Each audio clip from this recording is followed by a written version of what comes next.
Congratulations na yung nga bigat mo and second iti PCL President ti Ilocos Norte chapter. So anamot ma'am nigiti namnamaanda tiga kakailian tayo dito Ilocos Norte nga proyekto kan programa ni Apo Bukal Kishal Pungtilan. Naimbag nga oras tayo ma'am ket maragsakan to'y numutibiyang ken mapadayawan iti may samanin nga karit when oportunidad nga naitag to'y numutibiyang akas may nga agserserbisyo publiko ket nga rod formal iti kalman nga nakapagrugi tayon akas may nga ex officio member iti Sangguniang Panlalawigan iti probinsya iti Ilocos Norte nga presided over iti Vice Governor tayo the Honorable Matthew Marcos Manotok nga itatay nga road Friday formal mat nga naawat tayon detay authority to assume tayo nga makapagtugaw akas sumarunong presidente iti Philippine Councilors League Ilocos Norte chapter detay nga authority ma'am ket authority to assume ket naggapo iti PCL national level ket idi kalman maragsakan akbot nga mangipakaammo nga dagiti kakadwa tayo dito'y konseho iti syudad nga idadauluan ni Mayor Marky Chua kastamutan iti amami iti Sangguniang Panlungsod ni Apo Vice Mayor Engineer Albert D. Chua ken iti Sububukol nga konseho ket may damot nakipag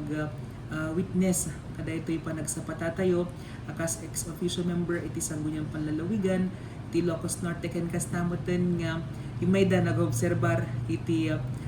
may katlo nga out of capital session iti SP nga napasamak nga rod iti Dingras. Karamraman na ma'am nga may mat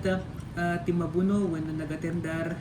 ni parents ko, ni father ko nga dati nga konsehal Elmer Pungtilan kay ni mother ko nga Evangeline Pungtilan mo. No. Okay. Ma'am, may naing iti detoy anang aro dagiti para manen iti pagsayatan iti PCL Ilocos Norte chapter tay kunak mga numanhaan ko nga maartapan dagiti umununa nga nangidadaulo iti PCL Ilocos Norte chapter nga bigbigak iti mununan nga nai-contribute da naitagda nga programa proyekto ken aktibidades iti liga dagiti Council ti Ilocos Norte ken kastamotan nga respetarek dagiti inda pa nagserbi iti liga ket haan tayong sayangan iti oportunidad ken trust and confidence nga impaay dagiti para tay nga konsehal ken dagiti duma-duma nga leaders tayo ket adamot dagiti pampanunod tayon nga mabalin nga idasar tayo iti kadagiti opisyales iti PCL nga sangsang kamay sa ito nga mangimplementar kadagitoy umuna ma'am ket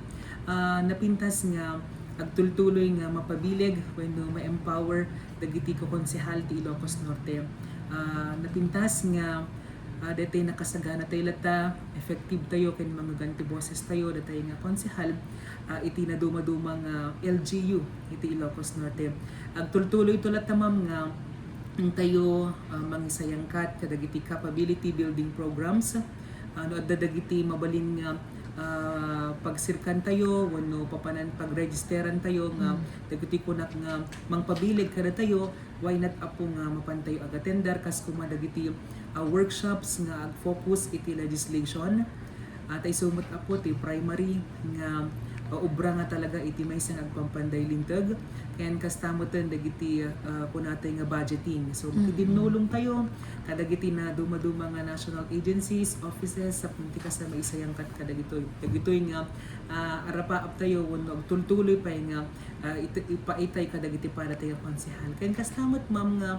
pampanunod tayo nga napintas nga adda ti makungkuna nga mentorship system daytoy ket daytoy aramaten tayo i-encourage tayo dagiti veterano nga nagkongkonsehal apo dagiti agdamang konsehal nga nabayagdan iti serbisyo nga i-mentor da apo dagiti kabarbaro nga miyembro iti liga wenno dagiti damo nga termino wenno dagiti umuna nga termino dagiti para tinga konsehal iti Ilocos Norte chapter ken kastamot ma'am nga tapnon ti kasakit adadagiti pangadawan tayo panginawan tayo kadagiti agkakapintas nga gakat ordinansa man wenno resolution napintas nga dati kung kunatang tayo nga shared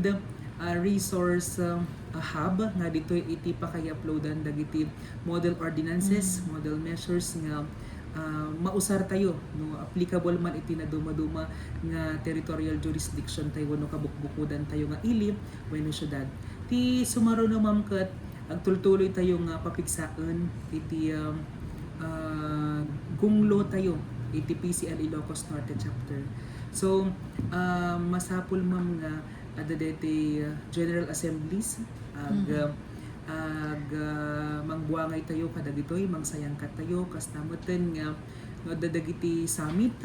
nga mabalin nga pakaydasaran dagiti na dumaduma nga legislative agenda dagiti para tayo nga konsehal ken ditoy nga maamuan non yamat dagiti plano proyekto ken activities nga idasar iti kabuan nga PCL iti Ilocos Norte chapter ken kastameten iti regional level ken iti national level. Ket kitaan tayo pa ma'am nga napintas nga itultuloy tayo lata dati recognition program tayo adda iti kada malpas ti termino tinawon adda dati ko natin nga local legislative award dito yung ma-assess dagiti agduduma nga sanggunian iliman wenno syudad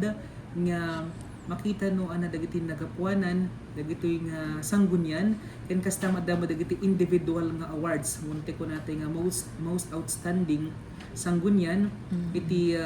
numan ili kayo wenno ti syudad ken itultuloy tayo detoy kumira tayo pa itin adu nga programa tapnon ma-encourage pa lalo dagiti pada nga konsehal nga agputar wenno mangipresenta iti kabukbukudan da nga sanggunian dagiti agkakapintas nga ordinansa wenno resolution nga makatulong iti ayanda. Ken kastamoten nga dapat iti mapampanunod tayo nga PCL sa barangay maki wenno ti kumpo natin nga outreach program ket ditoy nga intayo makitinulong kadagiti barbarangay intayo makipagdingag kadakwada no na dagiti kasapulan da garamid tayo iti inventory kadagiti kakadwa tayo nga abogada iti liga ta adda po iti legal consultation nga i-propose tayo kastamoten nga adda dagiti do doktor tayo nga agserserbi akas konsehal mabalin nga makitinulong tayo kadakwada ken kastamoten dagiti respective nga CHO wenno MHO ti kada ili ken gaputa forte tayo iti social services kitaon tayo na napintas nga social aid nga mabalin nga maitulong tayo kadagiti barbarangay iti Ilocos Norte nohaan man nga antikaya nga iso amin kitaan tayo no ana dagiti barangay nga kasapulan iti nasa umatulong ket dagitoy kataan mi nga maaramida nga dakda kamilaeng miyembros iti PCL Ilocos Norte so nga agun unmoy kami kadagiti mamayor, BBC mayor tini 21 nga ili ken dua nga syudad ti Ilocos Norte ken kastamoten kadagiti leaders tayo ni Governor Cecil Araneta Marcos ken ni Vice Governor Matthew Marcos Manotok makitinulong ken makikinlibing kam kadakwada kadagiti napintas nga pagpapartneran nga programa, proyekto ken aktibidades nga dagiti mga pampanunod tayo nga plan-plano ket masapul nga naka-align kadagiti PPAs wenno annong iti provincial government of Ilocos Norte.